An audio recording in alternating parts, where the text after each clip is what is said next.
Un día más,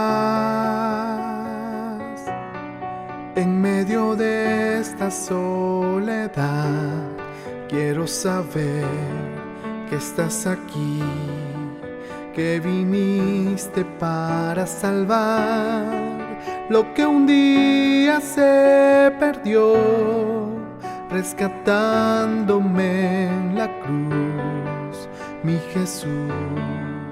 Libre soy por tu amor. Me refugio en ti, Jesús.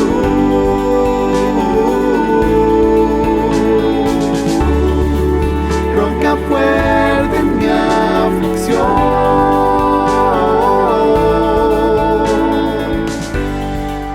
Tu palabra es mi alimento.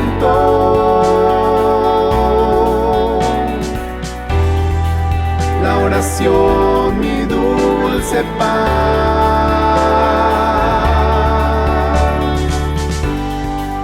Eres todo lo que anhelo.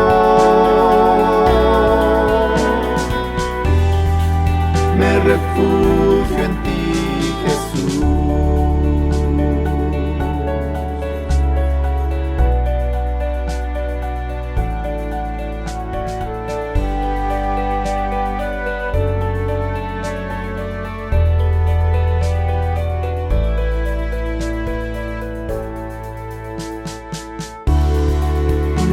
Más en medio de esta soledad, quiero saber que estás aquí, que viniste para salvar lo que un día se perdió, rescatándome en la cruz, mi Jesús. Libre soy por tu amor. Me refugio en ti, Jesús.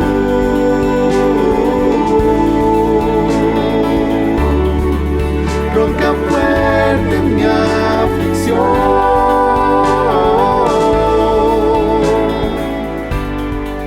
Tu palabra es mi alimento.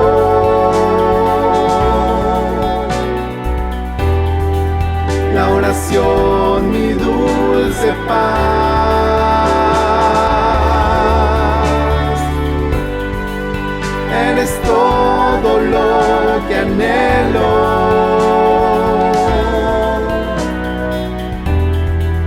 Me refugio en ti, Jesús.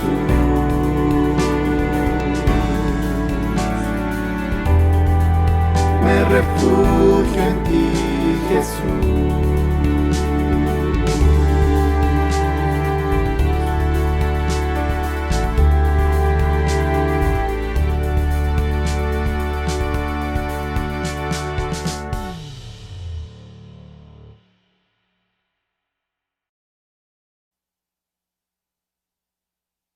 Se le va a acabar la gracia conmigo.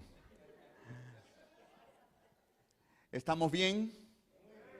Quiero otra vez dar la bienvenida y un saludo a todos los hermanos que están en sintonía en las iglesias locales, desde aquí de la iglesia de Corona, la iglesia de Woodside, el pastor Andrés Reyes, la iglesia de Fort Washington, el pastor Lázaro Sedano, la iglesia de Delancey, el pastor Arriaga, la iglesia de Freeport y la iglesia de Rockville Center, del pastor Dante Godó, las iglesias que en otras partes del mundo están en sintonía, los amigos de YouTube, los amigos de Facebook, los amigos que están en sintonía con Radio Amanecer Internacional, reciban en esta hora un saludo de parte de Dios, que la paz de Dios nos permita que el mensaje de salvación pueda llegar hoy a tu vida. Los pastores decían una gran verdad, la verdad solemne, que la gracia, la oportunidad de salvación no terminará con la venida de Cristo, no terminará con la destrucción. No será que usted puede esperar a que Cristo venga para decir, me arrepiento. La secuela bíblica de eventos que ellos presentaron muestra claramente que la gracia termina antes de que Cristo venga, un tiempo considerable, de modo que los impíos estarán perdidos en la tierra sin saberlo. Y eso es una gran verdad solemne. Por eso el texto dice, acerquémonos pues confiadamente al trono de la gracia para alcanzar misericordia y hallar gracia en el oportuno socorro, es decir, en el tiempo de oportunidad. El texto dice, hoy es el día aceptable, este es el momento de salvación. Donde quiera que me estés escuchando, aprovecha hoy la oportunidad del Espíritu Santo. Si oyeres hoy su voz, no endurezcas tu corazón. Pero quiero compartir dos extras verdades con ustedes que tienen que ver con el tiempo de gracia. ¿Cuántas verdades? En el libro de Jonás, usted puede leer ese libro muy bien, capítulo 3. Dice el texto, podemos leer en el capítulo 1 donde dice, vino palabra de Jehová a Jonás, hijo de Amitai, diciendo, levántate, ve a Nínive y pregona contra ella, porque su pecado ha subido contra mí.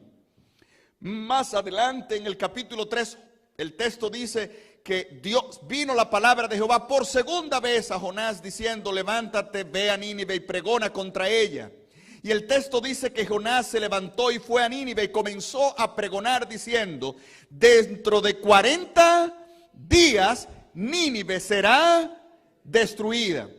Yo quiero que miremos la dinámica de esta historia. En primer lugar, el pecado había llegado al colmo. Hermano Serafín, ¿el pecado había llegado a qué? Al colmo. Nínive había cerrado o había colmado su oportunidad de salvación.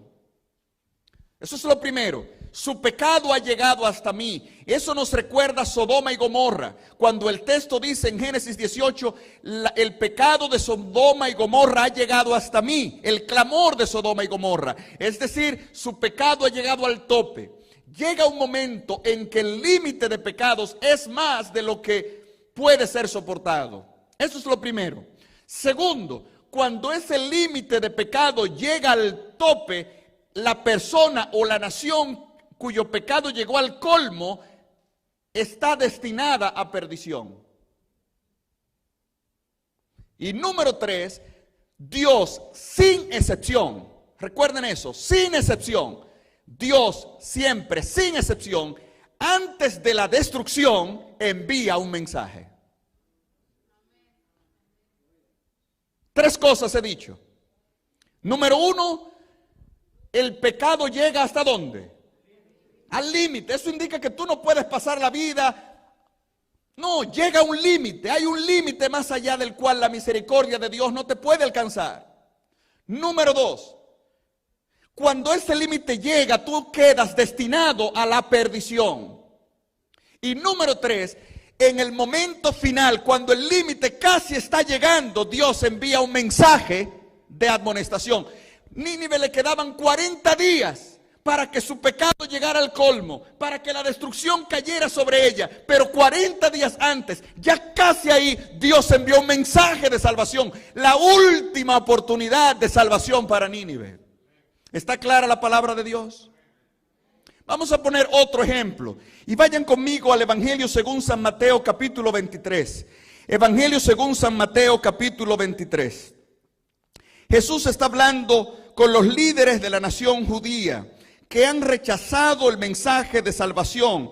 Y en Mateo 23, el verso 32, Jesús dice, vosotros, ¿me están viendo?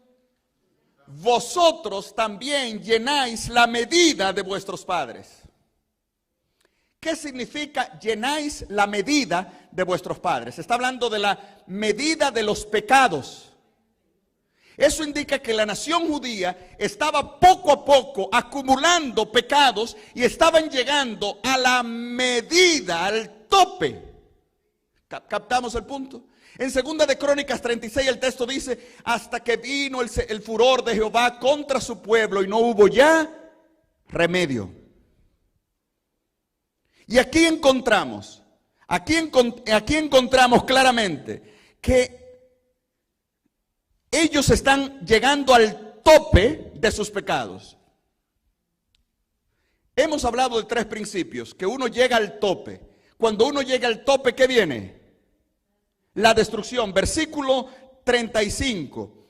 Para que venga sobre vosotros toda la sangre justa derramada. O sea, para que Dios vengue de ustedes toda la sangre justa derramada, desde la sangre de Abel hasta la sangre de Zacarías, hijo de Berequías, a quien mataste entre la puerta y el altar. De modo que estos textos muestran claramente que el pueblo de Israel estaba llegando al colmo de su maldad, que iba a ser destruido. Y ahora, según nuestro análisis primero, eran 3 detalles. El mundo llega al colmo de su maldad. Cuando llega al colmo, ¿va a ser qué? Pero antes de que llegue al colmo y antes de que sea destruido, ¿qué hace Dios? Manda mensaje. Verso 34. Por lo tanto, ¿están leyendo conmigo? Yo os envío ¿qué? Profetas, sabios y escribas. Y de ellos a unos mataréis y crucificaréis y a otros azotaréis en vuestras sinagogas y perseguiréis en vuestra ciudad. Note la misma secuencia. Antes de que el castigo cayera sobre Jerusalén, Dios iba a mandar profetas. Dios iba a mandar un mensaje de salvación. Y si ellos rechazaban el mensaje de salvación, estaban perdiendo la última oportunidad de salvación. ¿Está clara la palabra de Dios? Vamos a Segunda de Crónicas. Segundo libro de Crónicas, para tener otro ejemplo. Segundo libro de Crónicas, capítulo 36. Segundo libro de Crónicas, capítulo 36. ¿Lo tienen? Versículo 15. Y Jehová, versículo 14. También todos los principales sacerdotes y el pueblo, noten esa expresión, aumentaron la iniquidad. ¿Lo están viendo? Creció la iniquidad, aumentaron la iniquidad, siguiendo todas las abominaciones de las naciones, contaminando la casa de Jehová, la cual había santificado en Jerusalén. Entonces, como el pecado aumentaba, ¿qué hizo Dios? Gracias. ¿Qué hizo Dios? Versículo 15. Y Jehová, ¿están leyendo Segunda de Crónicas 36? Y Jehová, el Dios de sus padres, envió constantemente palabras a ellos por medio de sus mensajeros, porque él tenía misericordia de su pueblo y de su habitación. Note que en la medida que el pecado aumentaba, Dios hizo algo, mandó mensajeros, y esos mensajeros eran la última oportunidad de salvación. Versículo 16. Pero ellos hacían escarnios de los mensajeros de Dios, menospreciaron sus palabras, se burlaron de sus profetas. Entonces dice el texto, hasta que subió la ira de Jehová contra su pueblo y no hubo ya que remedio. ¿Notan la misma secuencia? El pecado aumenta, Dios envía un mensajero y termina la gracia. Se levantó la ira de Dios y ya no hay y ya no hay nada que Dios pueda hacer. Hemos visto claramente estos 3 elementos. Primer lugar, el pecado que aumenta, llega a su límite, está llegando al límite. Pero antes de que llegue al límite, Dios envía ¿qué? Un mensaje, que es la última oportunidad de salvación. Y si el pueblo rechaza la última oportunidad de salvación, entonces la ira de Dios cae sobre ellos. Quiero usar un último ejemplo esta noche. Vamos conmigo al libro de Juan, capítulo 13. San Juan, capítulo 13.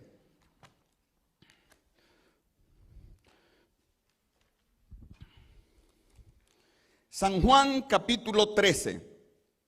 ¿Lo tenemos?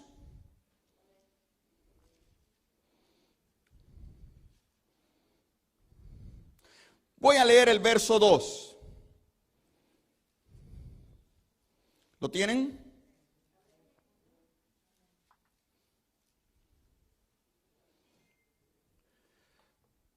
Y cuando cenaban, como el diablo ya había puesto en el corazón de Judas Iscariote, hijo de Simón, que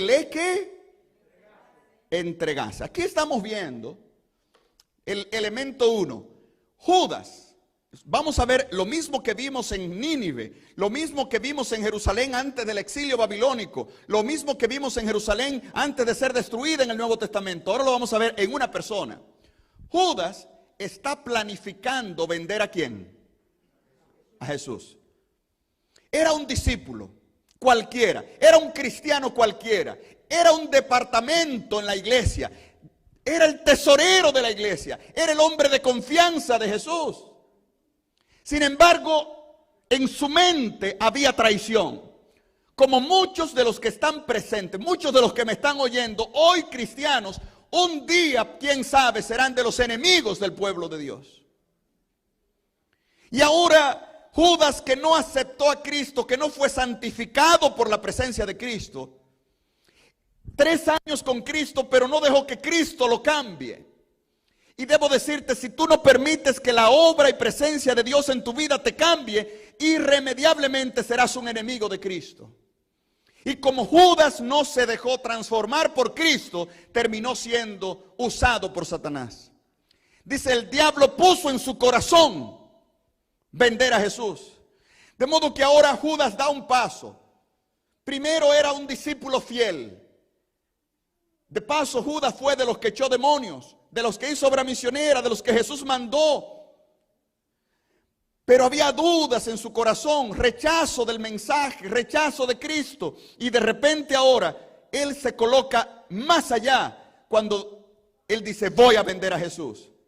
¿Hay oportunidad de salvación para Judas? Sí, hay oportunidad de salvación todavía. Pero Judas está casi al punto. Si él vende a Jesús, su oportunidad de salvación, ¿qué? Terminó. Pero está en su mente, está casi ahí. De modo que aquí vemos 2 elementos claves. Todavía hay oportunidad de salvación para Judas.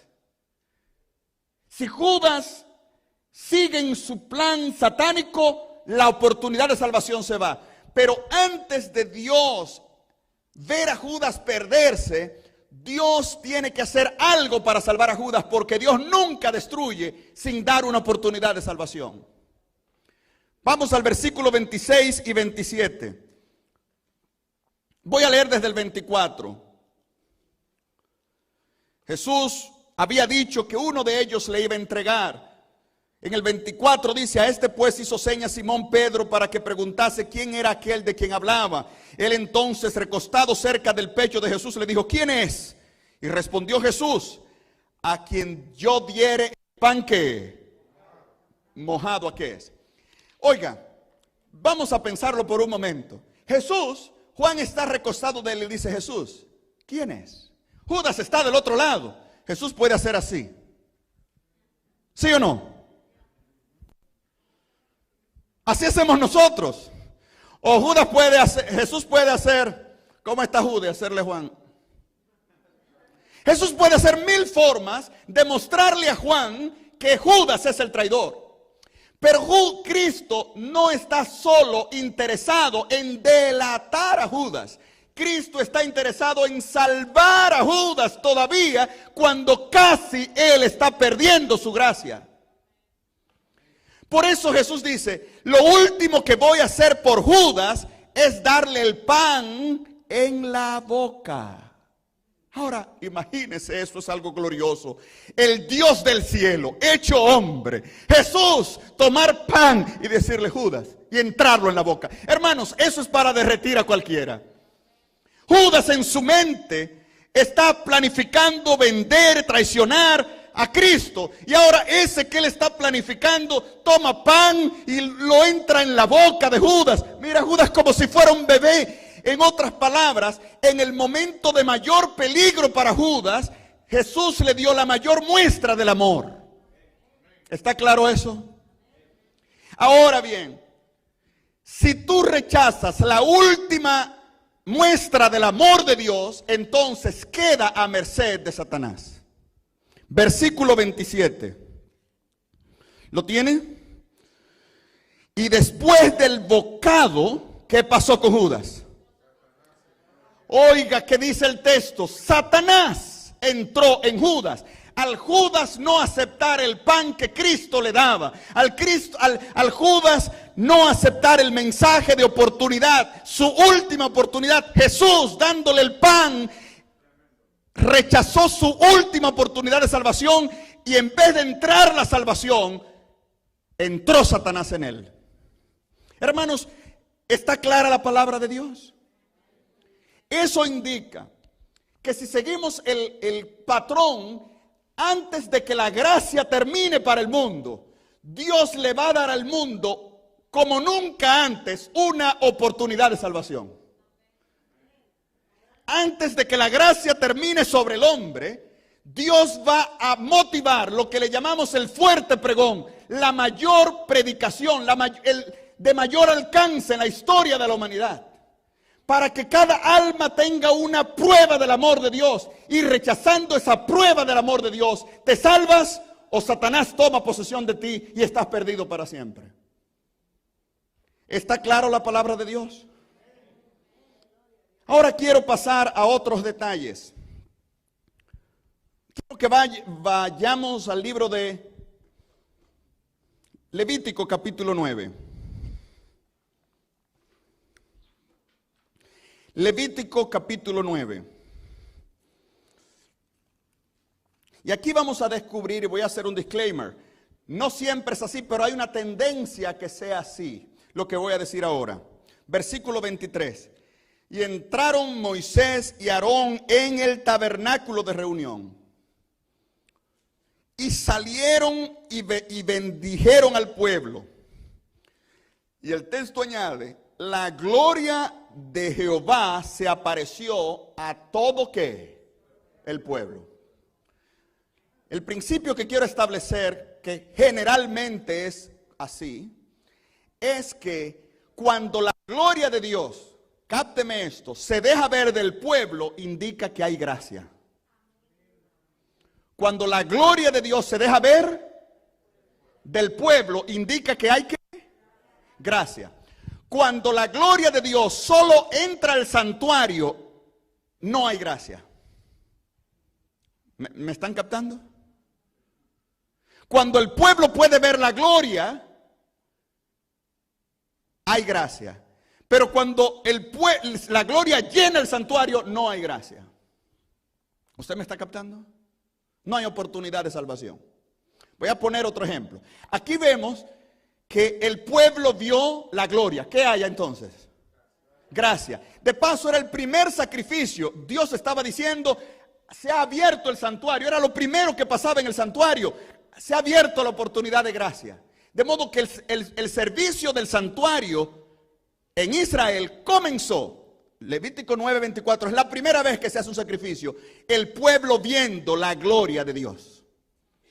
En otras palabras, la gloria que estaba dentro del santuario apareció para que el pueblo la vea ¿dónde? ¿La vea dónde? Afuera. Eso indica hay gracia, hay oportunidad de salvación. Ahora vamos a ver el otro extremo. Éxodo 40. Éxodo 40. Éxodo 40, 34 y 35. ¿Lo tienen? Hablando, dice, entonces una nube cubrió el tabernáculo de reunión y la gloria de Jehová que llenó el tabernáculo. Según lo que hemos dicho, ¿hay gracia o no hay gracia? Porque la gloria está en el tabernáculo, llenando el tabernáculo. De paso, verso 35. Y no podía Moisés que entrar, es decir, no podía haber un sacerdote, no podía alguien que esté dentro para interceder por el pueblo, porque la gloria de Jehová estaba sobre él y la gloria de Jehová no lo llenaba. Voy a poner otro ejemplo. Segunda de Crónicas 7. Segundo libro de Crónicas, capítulo 7. ¿Lo tienen? Versículo 2. Segunda de Crónicas 7:2. Y no podían entrar los sacerdotes en la casa de Jehová. ¿Quiénes no podían entrar? Si los sacerdotes, que son los intercesores, los mediadores, no pueden entrar, indica que no hay mediador, que no hay intercesor, no hay oportunidad de salvación. ¿Me doy a entender? ¿Y por qué los sacerdotes no pueden entrar? Dice el texto. porque la gloria de Jehová había llenado la casa. Ustedes están viendo, cuando la gloria llena el templo, no hay sacerdote para interceder. Pero cuando el pueblo ve la gloria, hay oportunidad de salvación. ¿Ustedes me doy a entender con esto? ¿Me doy a entender? Muy bien. Cuando la gloria de Dios llena el santuario, nadie puede estar adentro. Moisés tuvo que salir, Éxodo 40:35.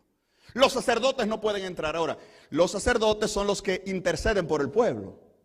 Si los sacerdotes tienen que salir, indica que no hay un intercesor para el pueblo.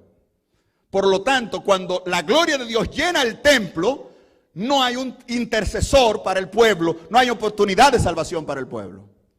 Ahora, cuando la gloria se ve desde afuera, es que hay oportunidad de salvación para todo el mundo. ¿Me doy a entender? Vamos, por ejemplo, a Juan 1:14. Juan 1:14. ¿Tienen el texto? Juan 1:14.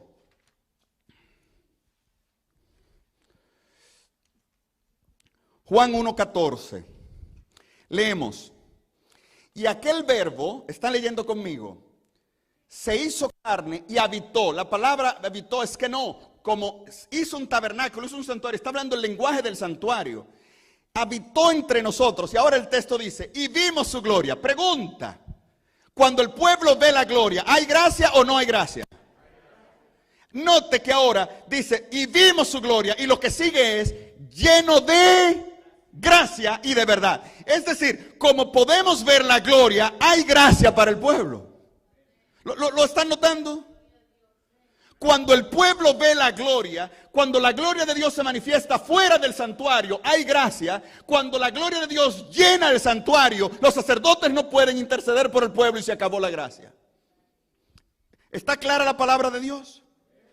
Ahora guarden eso ahí, porque eso es extremadamente importante. Ahora quiero que vayamos a otro punto. Vamos al libro de San Juan capítulo 17. San Juan capítulo 17. Un principio que vamos a encontrar leyendo San Juan 17 es que San Juan 17 habla del futuro, del pasado como si fuera futuro. Habla del pasado o del futuro como si fuera pasado, del pasado como si fuera futuro. Juan 17, por ejemplo, Jesús está orando y dice, verso 11, ¿están leyendo conmigo? ¿Están leyendo conmigo? Y ya no estoy en el mundo. ¿Dónde está Jesús? Jesús está orando.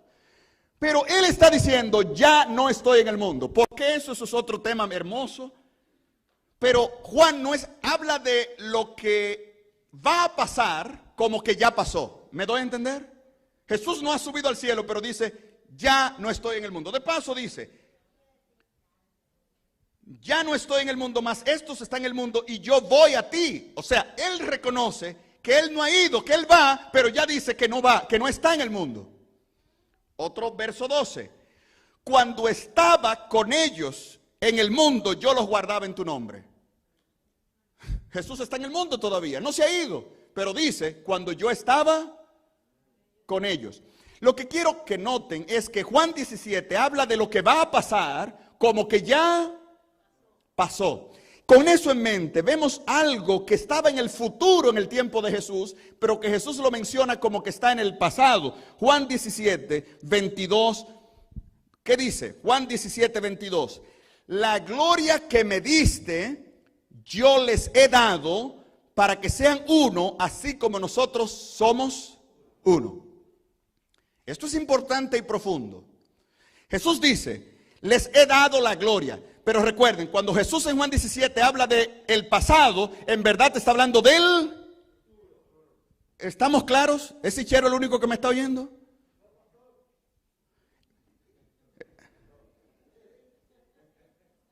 Ya no estoy en el mundo, eso es pasado. Pero en verdad, ¿eso es qué? Futuro, porque Él no ha ido al cielo. Les he dado la gloria, significa entonces que la gloria no es que Él se la dio, sino que Él se la va a dar. Y esa gloria tiene que ver con la unidad, para que sean ¿qué? Uno. Ahora, esto es importante, porque vamos a ver a qué gloria se refería Jesús que le iba a dar a sus discípulos y que tenía que ver con su unidad. Juan capítulo 7, versículos 38 y 30. Voy a leer desde el verso 37 si quieren. Juan 7, 37 hasta el 39. ¿Lo tienen? Juan 7, 37 hasta el 39. ¿Lo tenemos? En el último y gran día de la fiesta, Jesús se puso en pie y dijo: si alguno tiene sed, venga a mí y beba. El que cree en mí, como dice la Escritura, ríos de agua viva correrán de su vientre. Sigue diciendo, verso 39. Esto lo dijo ¿de quién? Ustedes están leyendo. Esto lo dijo del Espíritu, que habían de recibir lo que creyesen en él, porque no había venido el Espíritu Santo. ¿Por qué no había venido el Espíritu Santo? Porque Jesús no había sido aún ¿qué? De modo que la glorificación del Espíritu Santo, la glorificación de Cristo traería la venida del Espíritu Santo para el pueblo de Dios. Cuando Jesús dice, les voy a dar mi gloria, está hablando de la venida del Espíritu Santo. La gloria de Cristo en el cielo es el Espíritu Santo en la tierra. ¿Me doy a entender? La gloria de Cristo en el cielo es el Espíritu Santo, ¿dónde? En la tierra. Una prueba sencilla. Vimos que la gloria de Dios llena el templo, ¿verdad? Pero la Biblia nos dice en 1 Corintios 6, 19 que nuestro cuerpo es ¿qué? Templo de la gloria de Dios. Dice, ¿no? ¿De qué dice? De modo que el Espíritu Santo es la gloria de Dios en la tierra. ¿Está claro? ¿Está claro? De modo que Jesús dice, cuando yo suba al cielo y sea glorificado allá, ustedes van a recibir la gloria que yo tengo aquí con el Espíritu Santo aquí en la tierra. La prueba entonces, cuando Jesús comenzó, recuerden como Aarón, cuando él comenzó a ministrar en el santuario, la gloria no solo fue vista dentro del tabernáculo, sino que fue vista por el pueblo.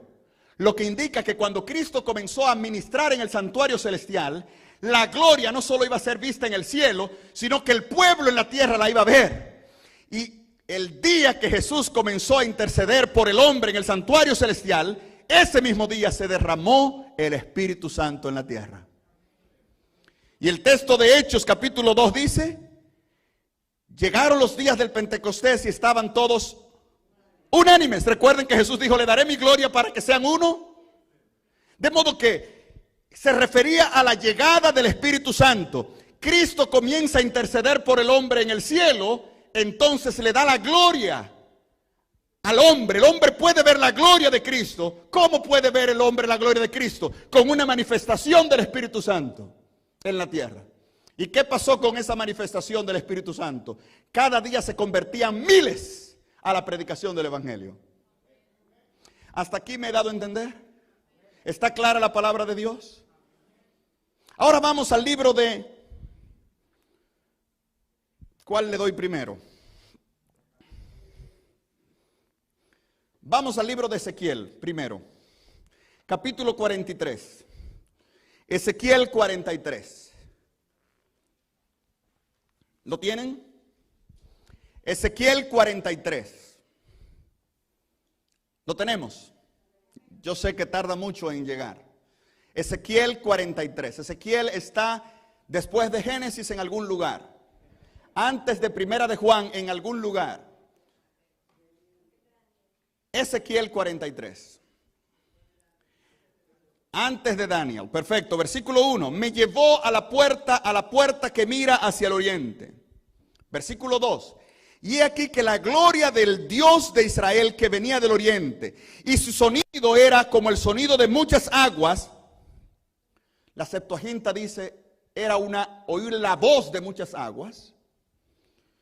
Y la tierra resplandecía de su gloria. Si leemos el texto como está en la traducción de la Septuaginta, que fue lo que usaron en el Nuevo Testamento, está hablando en vez de la voz de muchas aguas, el sonido de muchas aguas es la voz de muchas aguas, o sea, una gran voz. Y esa gran voz que suena, la tierra está llena de la gloria. Ahora mi pregunta es, según lo que hemos visto, cuando la gloria de Dios se ve fuera del santuario, ¿hay gracia o no hay gracia? Cuando vemos su gloria, hay gracia. Por lo tanto, aquí está hablando de una oportunidad de salvación que Dios va a dar al hombre. La tierra entera será llena con la gloria de Dios y el mundo oirá una gran voz. ¿Me doy a entender? Ahora, seguimos viendo. Versículo 4. Y la gloria de Jehová entró en la casa, por la puerta que daba al oriente. La gloria primero se ve en todo el mundo. Hay gracia, pero ahora la gloria se entró en la casa. Dígame, ¿qué pasó ahora? Se acabó la gracia. ¿Me doy a entender? ¿Me doy a entender? Lo que el texto está diciendo, que antes que la gracia de Dios se acabe, la gloria de Dios se va a mostrar para todo el mundo para que aproveche la oportunidad exactamente en el momento antes que la oportunidad se acabe. ¿Lo están notando? Antes de que la gloria se entre al templo y acabe la gracia, la gloria se va a mostrar con gran voz a toda la tierra para que el mundo tenga la última oportunidad de salvación. Ahora vamos a Apocalipsis, capítulo 18. Apocalipsis, capítulo 18. ¿Lo tienen? Apocalipsis 18:1.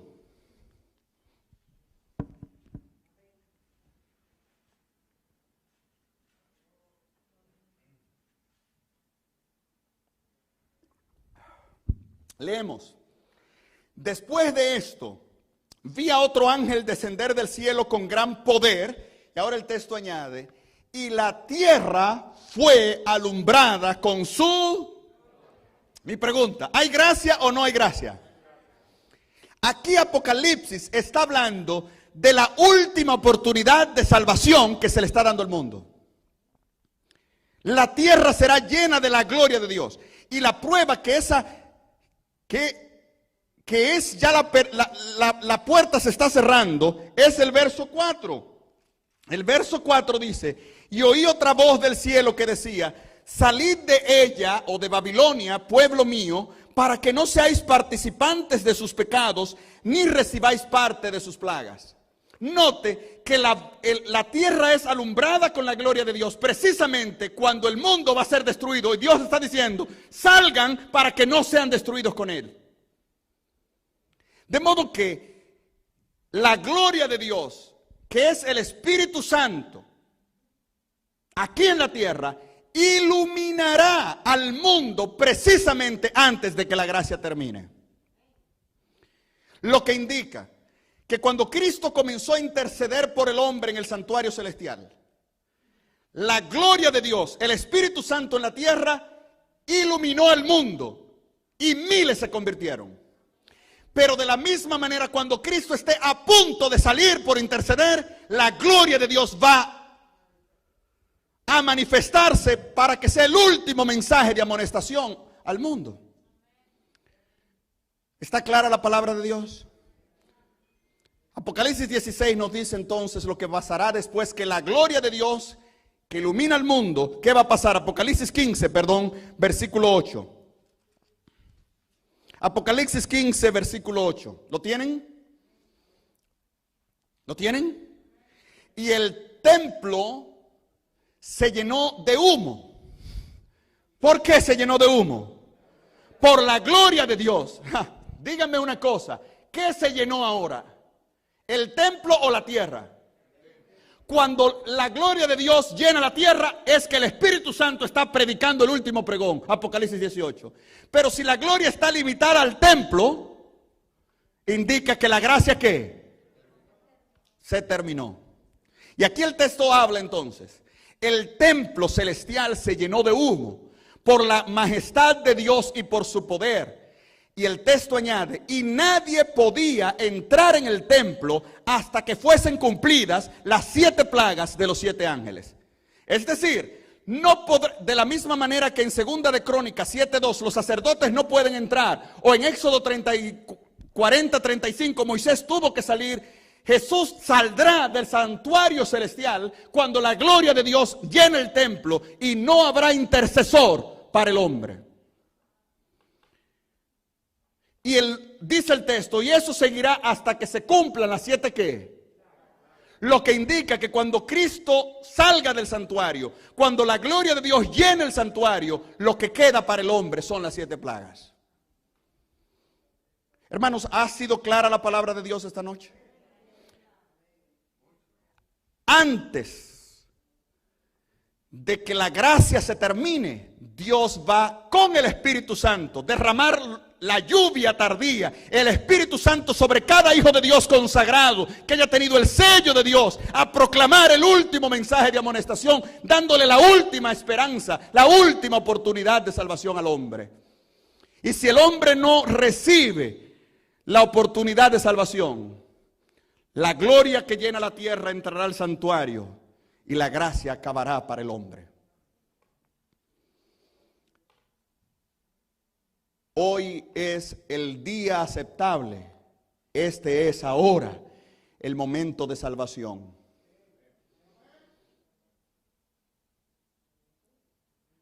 Cuando más nos toca el mensaje de salvación, cuando sentimos la presencia de Cristo tan cerca ante nosotros, cuando el pan de Judas está en nuestra boca, cuidémonos que mientras más grande es la gloria de Dios en nuestra vida, más decisivo para perdición o salvación será nuestra respuesta. Mientras sientes más a Dios, ten cuidado de no rechazar a Dios. Si has visto la gloria de Dios en tu vida, no endurezcas tu corazón. Que Dios te guarde, que Dios te bendiga.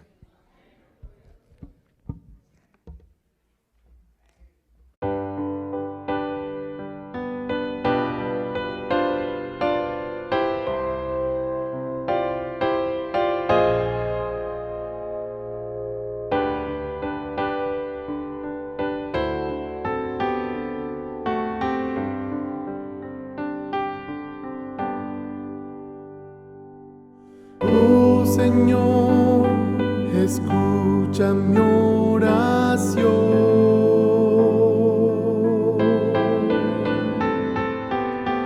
Oh Señor, responde mi clamor.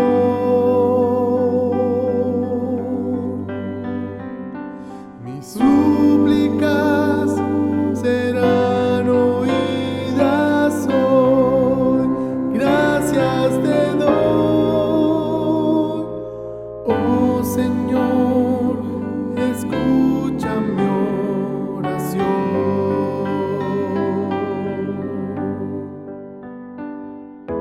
Oh Señor, escucha mi oración.